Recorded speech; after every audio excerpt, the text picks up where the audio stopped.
as I discussed last week, skeptics of American leadership like to hang their hats on the notion that support for Ukraine somehow saps our ability to compete with and deter Communist China. This view does not hold up to serious scrutiny. For one thing, the patina of hawkishness on China is too often just a mask for isolationism. If critics of U.S. support for Ukraine disparage the principle that we should oppose adversaries who invade and destroy Western-aligned neighbors, how credible is their commitment to defend Taiwan or other vulnerable allies? Of course, this isn't a debate about abstract principles or philanthropy. The United States isn't arming Ukraine out of a sense of charity. We're backing a fellow democracy because it is in our direct interest to do so, To rebut one ad hominem accusation in particular, there's nothing neoconservative about support for Ukraine.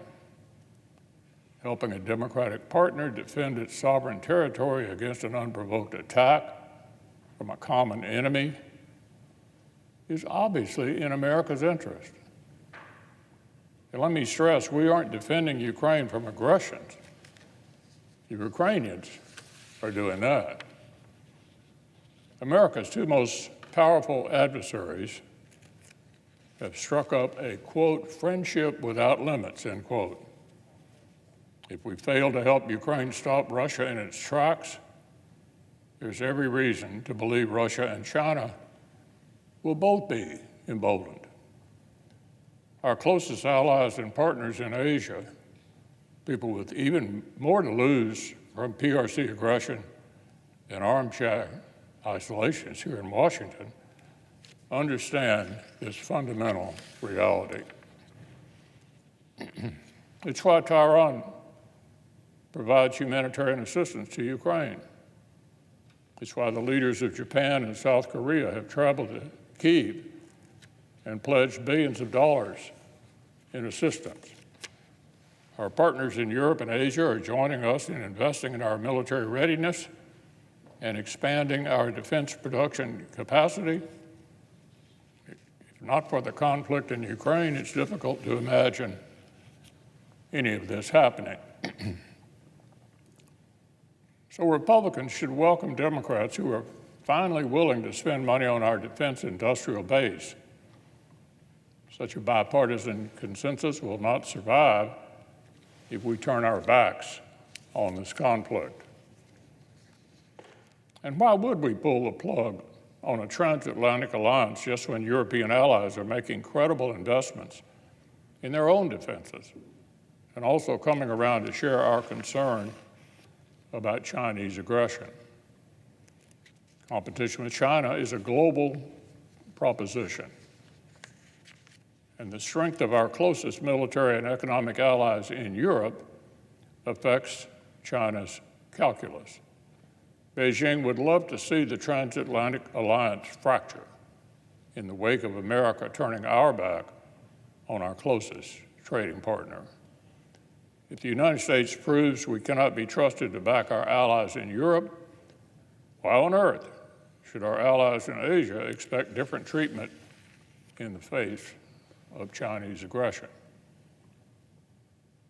So, Mr. President, war in Ukraine has taught the West a crucial lesson about the importance of investment in defense industrial capacity.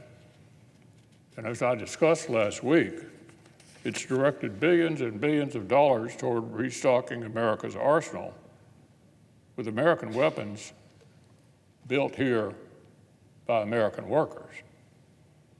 This is a fundamental prerequisite for competition with China, and we're accomplishing it using a tiny fraction of the historically small and insufficient defense budgets President Biden has sent up to Congress. Put another way, America is making urgent strides in the race to compete with our biggest adversary, China.